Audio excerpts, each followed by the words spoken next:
Hi everyone. तो जो क्या है कि जीडी का जो कि मैथ का जो कि प्रैक्टिस सेट करेंगे, सेकंड प्रैक्टिस सेट करेंगे। पहला हम लोग कर दिए हैं, आप उसे जाकर हमारा यूट्यूब चैनल पर देख सकते हैं। LT classes bye Lalit sir पर देख सकते हैं। थोड़ा उस चैनल को आप सपोर्ट कीजिए, लाइक कीजिए, शेयर कीजिए, सब्सक्राइब कीजिए, ठीक है ना। ज़्यादा से ज़्यादा सपोर्ट कीजिए। तो आज जो है कि हम लोग चलेंगे सेकेंड जो है कि सेट पर। तो एलिमेंट्री मैथमेटिक्स है ये, ठीक है ना। चलते हैं आगे पहला क्वेश्चन पर। कह रहा है, क्या कह रहा है? कह रहा है कि एक परीक्षा में उपस्थित होने वाले विद्यार्थियों की कुल संख्या में से 93% विद्यार्थी उत्तीर्ण हुए हैं। एक परीक्षा का गठन किया गया है और उसमें से टोटल जो विद्यार्थी हैं उसमें से 93% छात्र उत्तीर्ण हुए, पास हो गए हैं। मीन्स अच्छे छात्र पढ़ने वाले, ठीक है ना। मीन्स 93% पास हुए हैं। तो फेल कितने प्रतिशत हुए हैं? तो 7% फेल हुए हैं। करे कि 9,275 विद्यार्थी अनुत्तीर्ण हुए हैं। अनुत्तीर्ण मीन्स फेल हुए हैं। तो यहाँ पर परसेंट में नहीं कह रहा है, यहाँ पर परसेंट में नहीं कह रहा है कि कितने फेल हो रहा है। यहाँ कह रहा है अंक में कह रहा है कि 9,275 फेल हुए हैं। इसका मतलब है कि वो 7% के बराबर होगा। आप कहेंगे क्यों 7% के बराबर होगा? तो आप देख रहे हैं कि यहाँ पर 93% है, 93 है। तो 93 100, टोटल 100% है। पूरे विद्यार्थियों की संख्या को हम 100% मानते हैं। तो कह रहा है कि परीक्षा में उपस्थित होने वाले विद्यार्थियों की कुल संख्या कितनी है। मीन्स आपको 100% ज्ञात करना कि 100% कितना होगा। तो आप जानते हैं कि यहाँ पर दिया आपका कि 7% का जो वैल्यू दिया है वो दिया है 9,275 दिया है।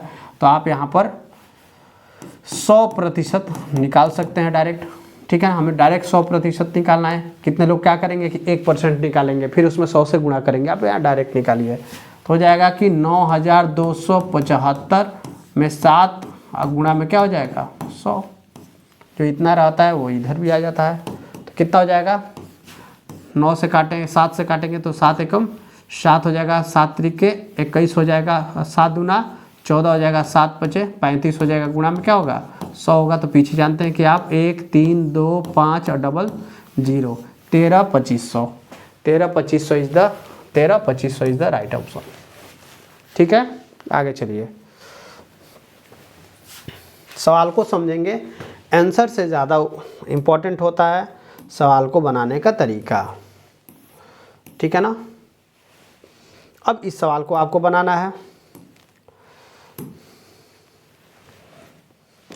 अब इस सवाल को आपको बनाना है तो आप जानते हैं कि इसको क्या कर सकते हैं, हम ऐसे लिख सकते हैं कि 41 गुणा में 36 और आफ का मतलब क्या हो जाएगा गुणा, अब भागा क्या हो जाएगा 96 और गुणा में 2 और भागा क्या हो जाएगा 24।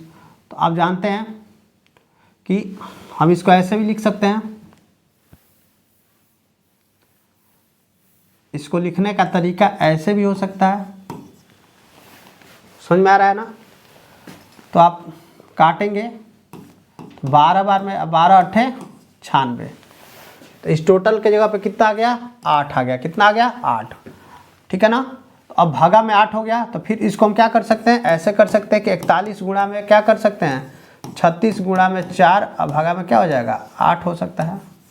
4 से काटेंगे 2 बार में, तो 2 से इसको काटेंगे कितनी बार में, तो 18 बार में। कितनी बार में 18 बार में। तो अब हमारा जो आ गया टर्म हो गया 41 गुणे क्या हो जाएगा 18 हो जाएगा। तो आप 41 में किसका गुणा कर देंगे 18 से गुणा करेंगे तो 41, ठीक है ना। हो जाएगा 8 एकम 8 हो जाएगा, 8 चौके 32 हो जाएगा। यहाँ क्या हो जाएगा 41 एकम 41 हो जाएगा, ठीक है ना। तो यहाँ 8 हो जाएगा, यहाँ क्या हो जाएगा 3 हो जाएगा, यहाँ 4 3 7 738। 738 इज द राइट ऑप्शन, ठीक है ना। अब एक पढ़े होंगे बोर्ड मास का एक तो रूल होता ही है,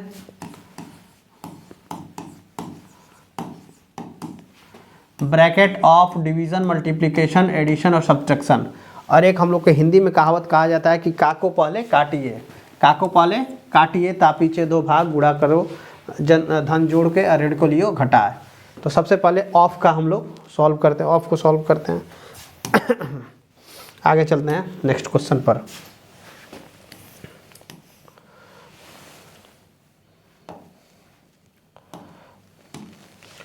कह रहा है कि किसी धनराशि पर 40 वर्षों तक प्राप्त कह रहा है कि साधारण ब्याज, कह रहा है कि उस धनराशि का इतना है, वार्षिक ब्याज दर कितनी है, वार्षिक आपसे आर पूछ रहा है। कह रहा है कि किसी धनराशि पर 40 वर्षों तक साधारण ब्याज, कह रहा है कि उस धनराशि का, मान लीजिए कि वो धनराशि कितनी है, पी है, तो जो आई है वो पी का कितना है,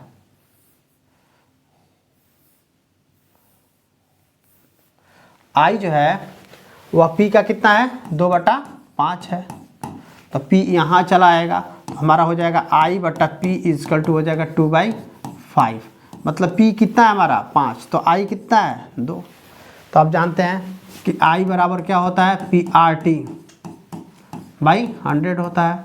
उसका वैल्यू रखिए, आई की जगह पे आप क्या रखेंगे, 2 रखेंगे, ठीक है ना। पी की जगह पे क्या रखेंगे, 5 रखेंगे। आर आपको फाइंड करना है, टी कितना है 40 है, ठीक है ना। आपको आर क्या करना है, फाइंड करना है, वाई क्या कर देंगे 100 कर देंगे। तो यहाँ काटेंगे तो कितना हो जाएगा 20 हो जाएगा। इसको काटेंगे कितनी बार में, 2 चला जाएगा, ठीक है ना। तो 2 से इसको काटेंगे कितनी बार में, 1 बार में। तो आर इक्वल टू आपका कितना हो गया 1%, ठीक है ना। बहुत ही ईजी है। चलिए नेक्स्ट क्वेश्चन चलते हैं।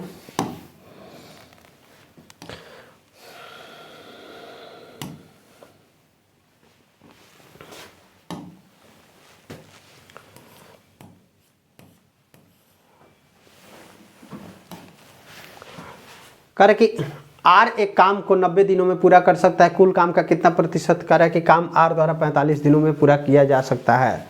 आर कह रहा है कि एक काम को कितने दिनों में कर सकता है, 90 दिनों में कर सकता है। मीन्स वो 100% काम कितने दिनों में पूरा कर सकता है, 90 दिनों में कर सकता है, ठीक है ना। तो कह रहा है कि कुल काम का कितना प्रतिशत 45 दिन में। बताओ 45 में इसका अगर इधर करोगे तो इधर भी तो इधर होगा, इधर भी बाई 2 होगा, क्योंकि 90 का आधा कितना होगा 45 होगा। तो 45 काम जो है कितने दिन में होगा 50। कह रहे कि 45 दिन में काम कितना होगा 50% है, 100% है, तो 45 दिन में कितना होगा 50% होगा, ठीक है ना। चलते हैं नेक्स्ट सवाल पे।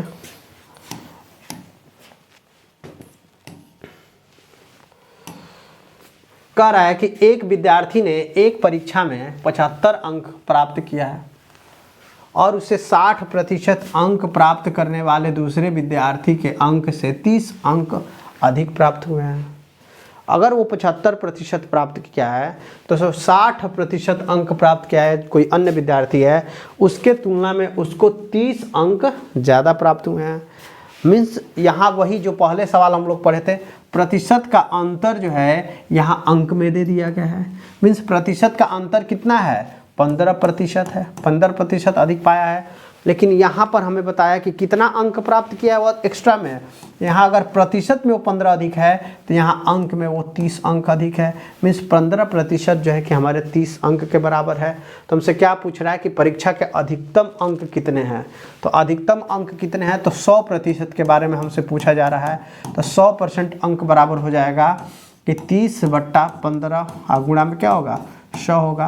तो 15 से काटेंगे कितनी बार में, 2 बार में जाएगा। यहाँ क्या हो जाएगा 200 हो जाएगा। कितना हो जाएगा 200 हो जाएगा, ठीक है। बहुत इजी है। आगे चलते हैं।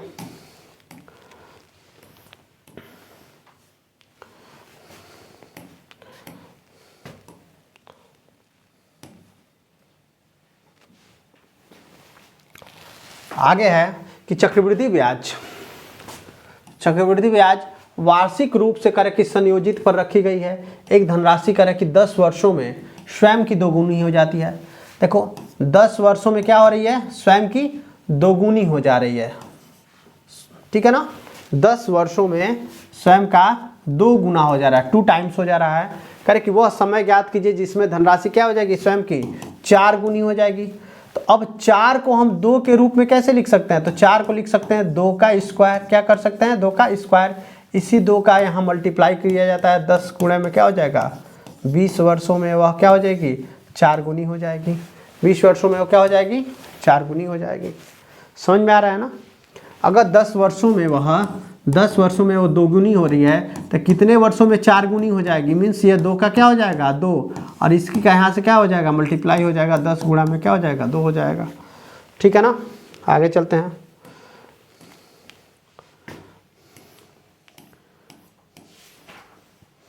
6 नंबर जो है कह रहा है कि रोहित कह रहा है कि 23-20 रुपये में एक पुराना बल्ला खरीदता है और उसकी मरम्मत में 180 रुपये खर्च करता है, ठीक है ना। यदि वह इसे 2400 रुपये में बेचता है तो हानि प्रतिशत कितना होगा। देखिए 2320 रुपये में खरीद रहा है और उसके बाद भी उसमें 180 रुपये वो लगा रहा है, उसका टोटल खर्च कितना होगा। तो आप जानते हैं कि 23-20 में अगर आप 180 जोड़ेंगे तो 80 जोड़ेंगे तो 2400 और उसका टोटल खर्चा कितना हो जा रहा है, 2500 हो जा रहा है।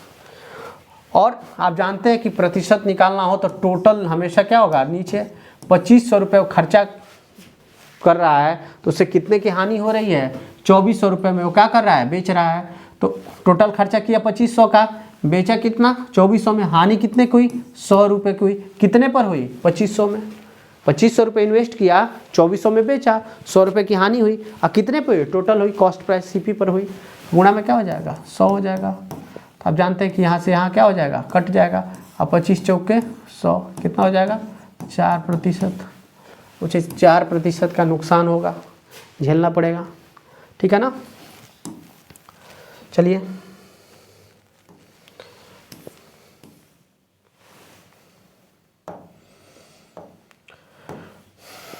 कह रहा है कि 7200 रुपये को PQ और R के बीच में क्रमशः इतना के अनुपात में बांटा जाता है, R का हिस्सा कितना होगा। तो देखिए ये P है, ये Q है और ये कितना है, R है। इसको 1/2 संबंधित, इसको 4 संबंधित, इसको 3/2। तो देखिए नीचे जो हर है इसका एलसीएम लेकर क्या किया दिया जाता है, सब में गुणा कर दिया जाता है ताकि न्यूट्रल हो जाए। तो आप जानते हैं 2 है 2 का एलसीएम कितना होगा, 2 ही होगा। तो यहाँ भी गुणा 2 कर दीजिए, यहाँ भी गुणा 2 कर दीजिए, यहाँ भी गुणा 2 कर दीजिए। 2 से क्या हो जाएगा, न्यूट्रल हो जाएगा। 2 से कितना न्यूट्रल, तो यहाँ पे क्या हो जाएगा 1, ये 4 दूनी 8 और ये कितना हो जाएगा 3 हो जाएगा। अब इनका अनुपात ऐसे हो गया। आगे कह रहा है कि R का हिस्सा कितना होगा, R कितना, ये R का हिस्सा 3 होगा। तो R का हिस्सा 3 होगा, कितने में 3 होगा, तो टोटल में 3 होगा। तो टोटल कितना है, 8 3 11 1 12, 12 में 3 होगा। और पैसा कितना है, 7200 का। तो 12 छक 72, 6 3 1800, 1800 रुपये 3 को जो है कि R को प्राप्त होंगे। आगे चलते हैं।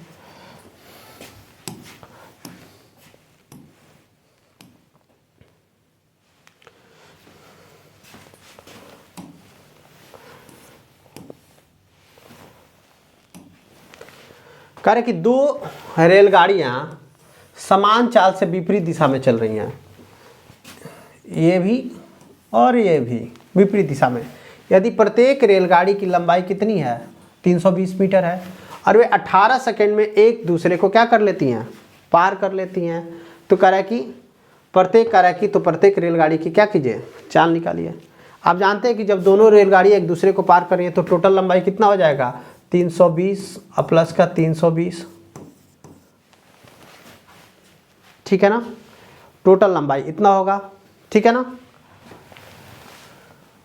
और कितने देर में वो पार कर रही है, 18 सेकंड में वो पार कर रही है, ठीक है ना। तो यहाँ हमसे क्या पूछ रहा है, चाल पूछ रहा है। तो चाल बराबर क्या होता है, दूरी बट्टा समय होता है।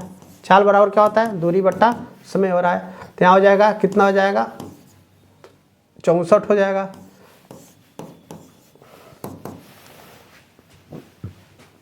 हमसे ये है मीटर प्रति सेकेंड, हमसे पूछ रहा है किलोमीटर प्रति घंटा में। तो क्या हो जाएगा, 18/5 हो जाएगा। 18 से 18 क्या हो जाएगा, कट जाएगा। ये 5 से इसको काटेंगे तो क्या हो जाएगा, 5 एकम 5 हो जाएगा और ये 5 दूना 10 हो जाएगा और 5 8 40। 128 किलोमीटर जो होगा उन दोनों का वेट होगा, किलोमीटर प्रति घंटा उन दोनों का होगा, दोनों का संयुक्त चाल। क्योंकि जब भी विपरीत दिशा में जो है कि गाड़ियाँ चलती हैं उनका चाल क्या होता है। तो ये जो चाल निकला है वह V1 + V2 का निकला है। क्या है, V1 + V2 का निकला है। आप जान रहे हैं कि जितना V1 है उतना V2 है। इसका मतलब कि V1 करेंगे तो क्या हो जाएगा, 2V1, ठीक है ना। अब V1 का मान कितना है, आप जानते हैं कि कितना है, ठीक है ना। ये कंप्लीट इंच का मान कितना है, ठीक है ना, कितना है, इनका कंप्लीट मान कितना है, 128 है। तो आप V1 बराबर क्या करेंगे, 128 बट्टा क्या कर देंगे, 2 कर देंगे। V1 बराबर कितना हो जाएगा, ठीक है ना, ये V1 प्लस V2 कर दीजिए। अब जानते हैं कि V1 अब बराबर क्या है, V2 है। V1 बराबर क्या है, तो जहाँ V2 है वहाँ पर हम V1 लिख सकते हैं, ठीक है ना। अब बराबर कितना दिया है हमारा, 128 कर दीजिए ताकि आपको समझ में आए, ठीक है ना।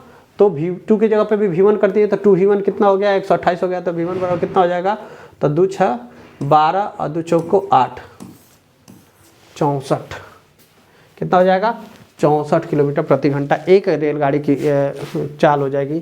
दोनों का हो जाएगा 128 कंप्लीट, क्योंकि आप जानते हैं विपरीत दिशा में हमेशा चाल क्या होता है, जुड़ जाता है। यहाँ दूरी को भी जोड़ा गया है। आगे चलते हैं, चलिए 10वें नंबर प्रश्न पे चलते हैं। कह रहा है कि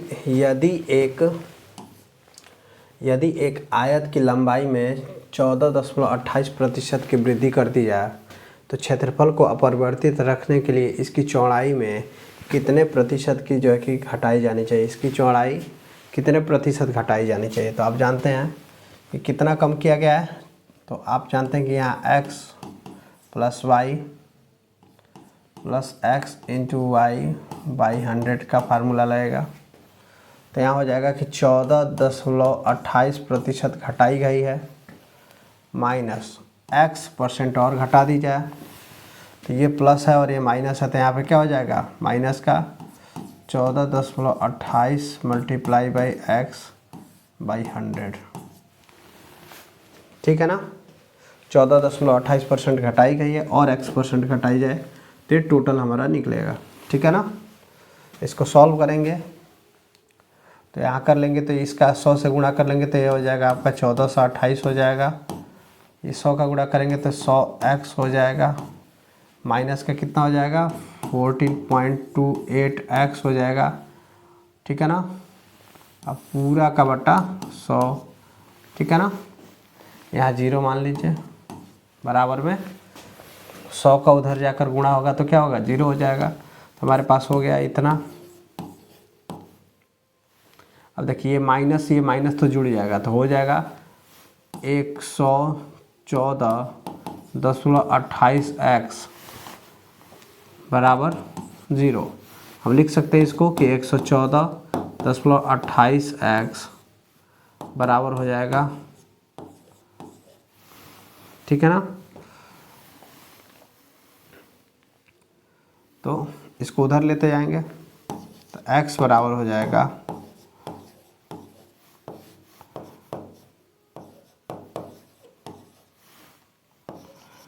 x बराबर होगा 12.49। इसी को हम कहेंगे कि x बराबर 12.5%, 12.5%।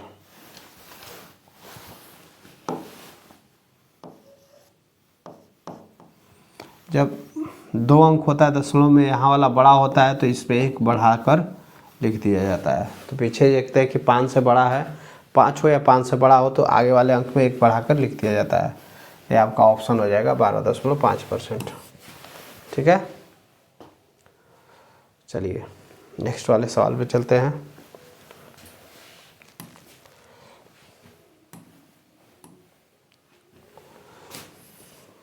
क्वेश्चन नंबर 11 क्या कह रहा है, क्वेश्चन नंबर 11, क्वेश्चन नंबर 11 कह रहा है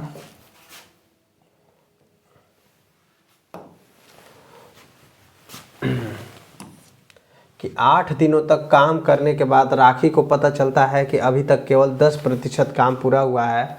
वह पूनम को काम पर करके रखती है जो कि राखी से 20% अधिक कुशल है। अब देखिए 20% जो होता है वो बराबर होता है 1/5।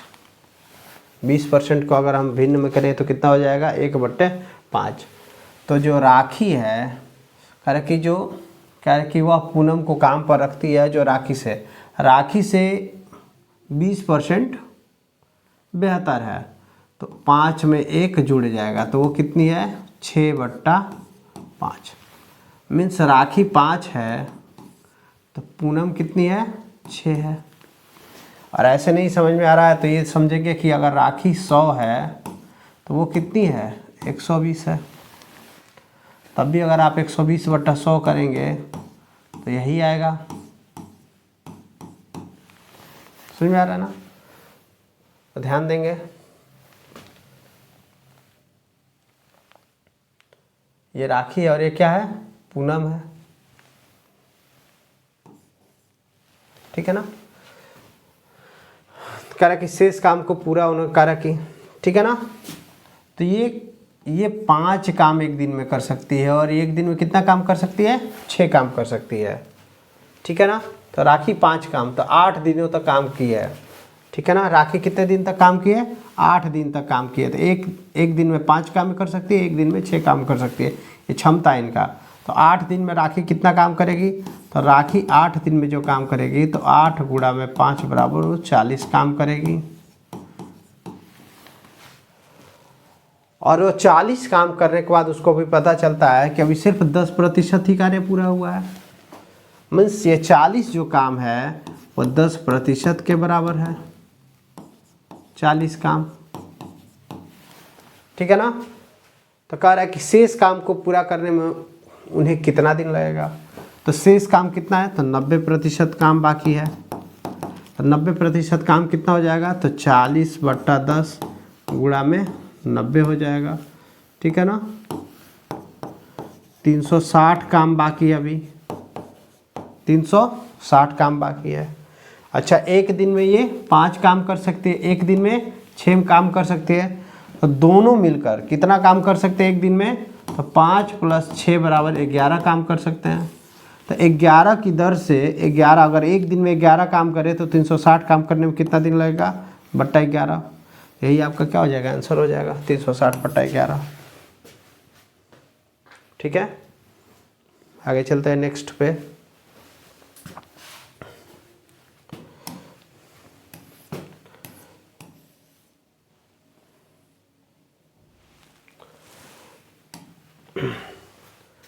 कह रहा कि 12 नंबर है। कह रहा कि ए और बी दोनों कह रहा कि 5,000 रुपये प्रति घड़ी की दर से अपनी घड़ियाँ बेचते हैं। 5,000 में दोनों घड़ी बेचते हैं। ए कह रहा है कि 25 कह रहा कि प्रतिशत का लाभ प्राप्त करता है, जबकि बी को 10% की हानि होती है। तो ये 25% का लाभ प्राप्त करता है ए। तो ए जो है 125% पर अपनी घड़ी बेचता है और 125% जो है वो बराबर है 5,000 के, क्योंकि दोनों 5,000 पर बेच रहे हैं। तो इसको 25% का लाभ हो रहा है, मीन्स 125% हो गया। तो 100% आप निकाल लेंगे तो हो जाएगा आपका 5,000/125 और गुणा में क्या हो जाएगा, 100 हो जाएगा। तो 25 चौके 100 हो जाएगा, 25 पचे 125 हो जाएगा। 5 से काटेंगे तो एक बार में हो जाएगा। तो ये क्या हो जाएगा, 4 एकम 4,000 रुपये हो जाएगा। कितना हो जाएगा, 4,000 रुपये हो जाएगा। तो ए ने वस्तु कितने में खरीदी थी, तो 4,000 रुपये में। अब बी का निकालते हैं।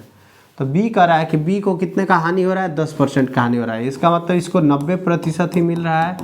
तो ये 5,000 में बेच रहा है, इसका 5,000 कितने प्रतिशत के बराबर है, 90% का बराबर है। तो यहाँ अगर 100% करना हो, क्रय मूल्य 100 पे निकालते हैं तो हो जाएगा 5,000 भागा 90 हो जाएगा और गुणा में क्या हो जाएगा, 100 हो जाएगा। ये 0 से 0 क्या हो जाएगा, कट जाएगा। 9 से काट देंगे तो कितना हो जाएगा, तो इसको हम काटेंगे नहीं तो ये कितना हो जाएगा, 301 4 0 बट्टा कितना हो जाएगा, 9 हो जाएगा। ठीक है ना, इनका अनुपात ज्ञात करना है आपको। तो अनुपात मतलब होता है A/B ज्ञात करना है, या A/B ज्ञात करना है। ठीक है ना, ए का वैल्यू कितना है, ऊपर 5,000 है, सॉरी 4,000 है।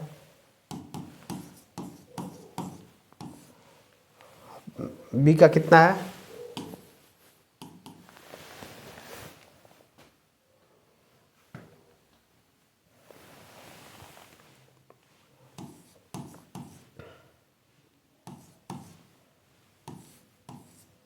ये कहाँ चला जाएगा, ऊपर चला जाएगा।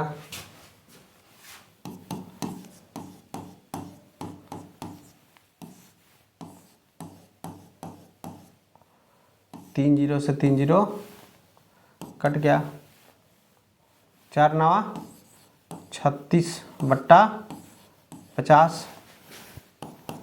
इसको काटा जाए तो 2 से काटेंगे तो कितना हो जाएगा 18, रेशियो क्या हो जाएगा 25। अब ये कटेगा नहीं और ये आपका क्या हो जाएगा आंसर हो जाएगा।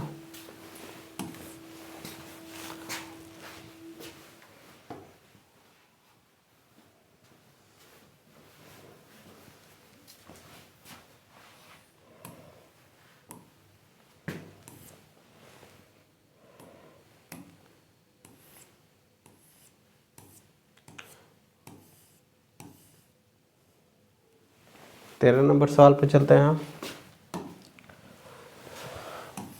एक कुर्सी का अंकित मूल्य कितना है 2000 रुपये है। 20% और X% की 2 क्रमिक छूट देने के बाद वह कुर्सी कितने में बिकती है। तो 2000 एक कुर्सी की कीमत है, इस पर छूट दी गई है 20% की, तो मीन्स इसका 80% बचा हुआ है। फिर इस पर छूट दी गई X% की, तो हमें नहीं पता कितनी दी गई है, तो माना कि टोटल 100 था, उसमें से X आप दे दिए हैं, बटा कितना हो जाएगा 100। तब उस कुर्सी की अब कीमत जो है वो कितनी है 1400 है। तो ये 2 जीरो से 2 जीरो कैंसिल हो जाएगा, 1 जीरो से 1 जीरो कैंसिल हो जाएगा, यहाँ 1 जीरो बचा, ये 1 जीरो से 1 जीरो यहाँ कैंसिल हो जाएगा, ठीक है ना। तो 8 दूना 16 हो गया आपका, 16 गुणा में और ऊपर हो जाएगा आपका 100 का माइनस का x बराबर कितना हो जाएगा 1400। तो ये हो जाएगा 100 का माइनस का x बराबर हो जाएगा 1400, अब बट्टा का कितना हो जाएगा 16 हो जाएगा। हो जाएगा 100 का माइनस का x बराबर हो जाएगा, आप देखिए 4 से काटिए तो 4 चौको 16, 4 से काटिए तो कितना बार में जाएगा 25 बार में जाएगा, ठीक है ना। फिर काटिए इसको तो 2 बार में जाएगा, इसको काटिए तो 7 बार में जाएगा। तो 100 का माइनस का x बराबर हो जाएगा 25 सत्ते कितना होता है तो 175, अब बट्टा कितना हो गया 2।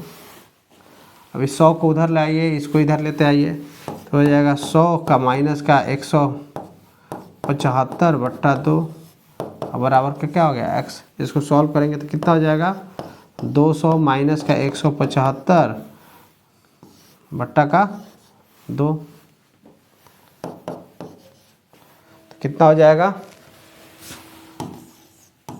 25/2 और इसी को कहेंगे 12.5%।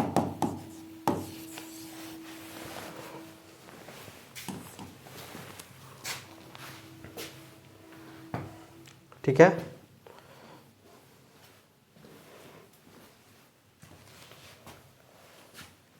चलिए आगे।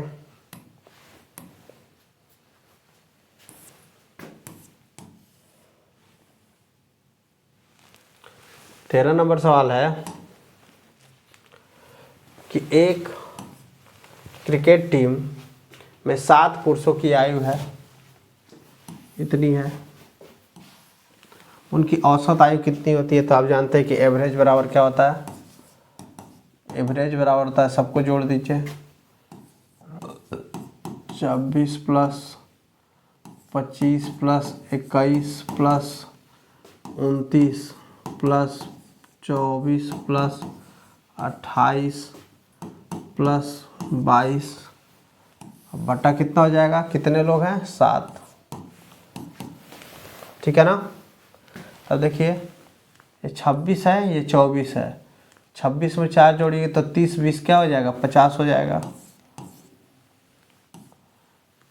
ठीक है ना। ऐसे देखिए 29 है, 29 में जोड़िए 30, अब इस क्या हो जाएगा 50 हो जाएगा, ये कट गया। अब देखिए 28 में 2 जोड़िए तो 30 20 50 हो गया ये,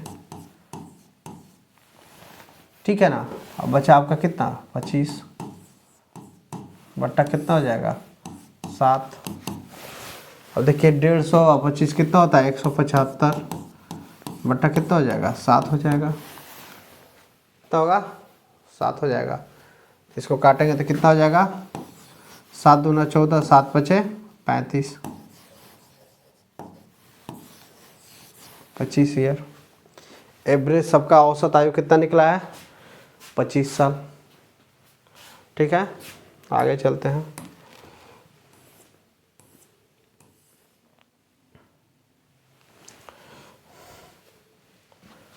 आगे कह रहा है कि देखिए इसको, यहाँ अगर इसको गुणा किया जाए,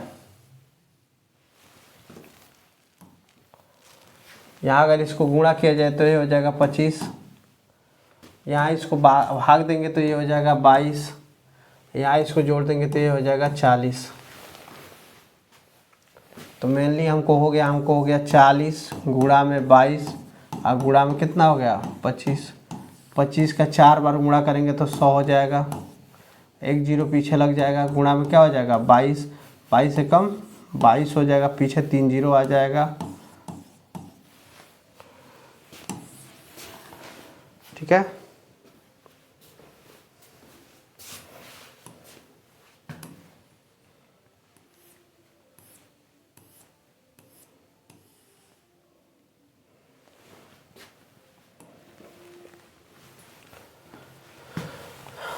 सोलह नंबर कह रहा है कि एक वर्ष में कह रहा है कि सपना का औसत कह रहा है कि मासिक व्यय जो है वर्ष के प्रथम 3 महीने के लिए कितना है, इतना है, अगले 5 महीने के लिए कितना है, इतना है, और कह रहा है कि अंतिम 4 महीने के लिए कितना है, इतना है। यदि कुल वार्षिक बचत कह रहा है कि 1300 है तो सपना का औसत मासिक आय कितना है? तो देखिए पहले टोटल निकाल लीजिए। तो 3 महीने के लिए 11 है, तो 3 महीने के लिए कितना है 1100 रुपये है। ठीक है ना, प्लस 5 महीने के लिए 1000 है, तो 5 महीने के लिए 1000 है, प्लस 4 महीने के लिए 1200 है, 4 महीने के लिए 1200 है, और उसके बाद भी कितना उसके पास बच जा रहा है 1300 रुपये बच जा रहा है। टोटल निकालना है हम लोग, तो क्या हो जाएगा 11 तियाँ 3300 प्लस 5000 प्लस 12 चौको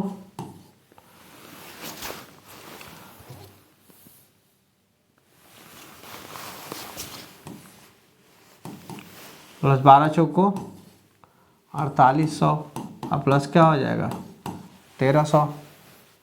ठीक है ना, तो जोड़िए 8 3 11 11 और 11 3 14 के 4, हाथ में 1, क्या हो जाएगा 1 4 1 5 5 5 10 3 13 1 14, पीछे 2 2 जीरो है लगा दीजिए।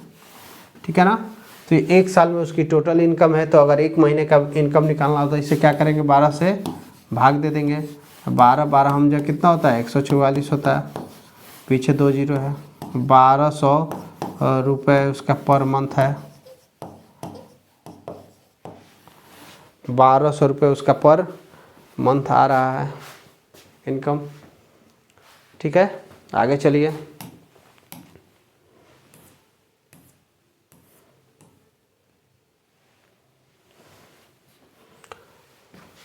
कह रहा है कि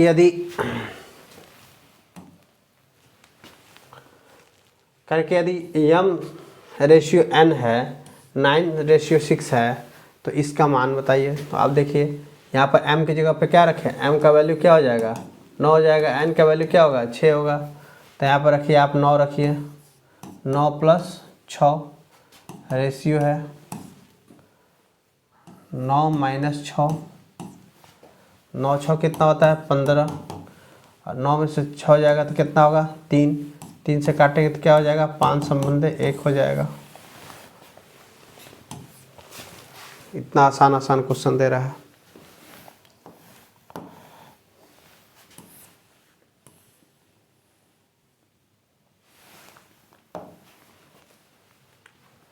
अठारह नंबर देखिए, कह रहा है कि किसी वस्तु का विक्रय मूल्य कह रहा है कि इतना है और उस पर कह रहा है कि 25% की कह रहा है कि छूट दी गई है, तो वस्तु का अंकित मूल्य कितना है। ठीक है ना, तो कह रहा है कि किसी वस्तु का विक्रय मूल्य इतना है, ठीक है ना, उसका सेलिंग प्राइस इतना है, ठीक है ना, एसपी कितना दिया हुआ है 5175 रुपये दिया है और उस पर 25% की छूट दी गई है। मीन्स 25% की छूट देने के बाद जो है उसकी कीमत इतनी है, तो वस्तु का अंकित मूल्य कितना होगा, तो वो अंकित मूल्य कितना होगा उसका, तो ये 100 मानेंगे, अंकित मूल्य 100 है। तो 25% की छूट दी गई, इसका मतलब कि 75% है। तो 75% बराबर कितना हो रहा है, 5175 हो रहा है। तो हमें 100% निकालना है। तो 100% बराबर कितना होगा उसका कीमत, तो हो जाएगा 5175 और बट्टा कितना हो जाएगा 75 और गुणा में क्या हो जाएगा 100 हो जाएगा। 25 चौको 100, 25 तिया 75, 3 से ऊपर काट दीजिए, कितना हो जाएगा 3 एकम 3 हो जाएगा, 3 7 21 हो जाएगा, 3 दूना 6 हो जाएगा, 3 5 15 हो जाएगा, गुणा में क्या हो जाएगा 4 हो जाएगा। ठीक है ना, 5 चौको 20 के शून्य हाथ में 2 और 4 दूनी 8 2 10 के शून्य हाथ में 1, 7 चौको 28 29 के 9 हाथ में 2, 4 एकम 4 2 6 रुपये है।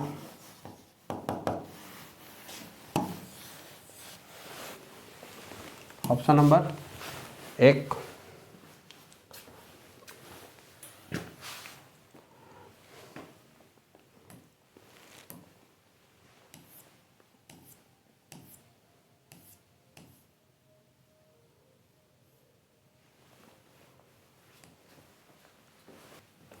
क्वेश्चन नंबर 19 देखिए, कह कि 44 आम 121 केले और कह कि 11 सेब हैं, उन्हें कई पंक्तियों में इस प्रकार व्यवस्थित करना है कि प्रत्येक पंक्ति में समान संख्या में कह के फल और कह के प्रत्येक पंक्ति में एक प्रकार का फल हो। पंक्तियों का न्यूनतम संख्या कितना है, तो देखिए इनका HCF निकाल लीजिए। तो इनका HCF कितना होगा 11 होगा। ठीक है ना, तो इसकी आम की कितनी पंक्तियाँ होंगी, तो 44 में अगर आप 11 का डिवाइड करेंगे तो कितना होगा 4 पंक्ति इसका हो गया। ठीक है ना, और 121 है, इसमें 11 का डिवाइड करेंगे तो कितना हो जाएगा 11 ग्राम जा, इसकी 11 पंक्ति बनेगी केले की। और सेब की कितनी है 11 है, तो इसके करेंगे तो कितना पंक्ति होगा 1 होगा। टोटल जोड़िए कितना हो गया 11 1 12, 12 4 16 पंक्ति होगा टोटल। इनके HCF से भाग दिया जाएगा, भाग चला जाएगा, पंक्तियों की संख्या निकल जाएगी।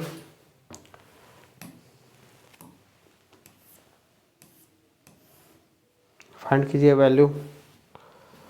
ठीक है, चलिए क्वेश्चन नंबर 20 है, करके मान ज्ञात कीजिए, इसका मान ज्ञात कीजिए। तो 24 का गुणा करें भाग देंगे तो कितने बार में जाएगा 3 बार में जाएगा। तब यहाँ पे क्या करेंगे 175 गुणा में 3 प्लस 5, ठीक है ना, जो आएगा उसका मल्टीप्लाई करना है 20 से और डिवाइड करना है। तब क्या करना है डिवाइड करना है 2 से। तो इसका क्या करेंगे हम गुणा करेंगे, तो 5 तिहाई 15 और 7 तरीके 21 1 22, ठीक है ना, और 3 एकम 3 2 5 और प्लस 5 गुणा में क्या हो जाएगा 20 हो जाएगा। क्या हो जाएगा डिवाइड करके क्या हो जाएगा, तो ये कितना हो जाएगा 530 हो जाएगा। अब 530 इंटू करा कि 2 करेंगे 20 करेंगे तो 530 और गुणा में कितना होगा 20 होगा। ठीक है ना, ठीक है ना, तो ये हो जाएगा 106। ठीक है ना, 53 दूना 106 होगा और 2 शून्य लग जाएगा। ठीक है ना, और डिवाइड बाई क्या हो जाएगा 2 हो जाएगा। ठीक है ना, फिर इसको 2 से अगर हम डिवाइड करेंगे तो कितना हो जाएगा ये 53 हो जाएगा।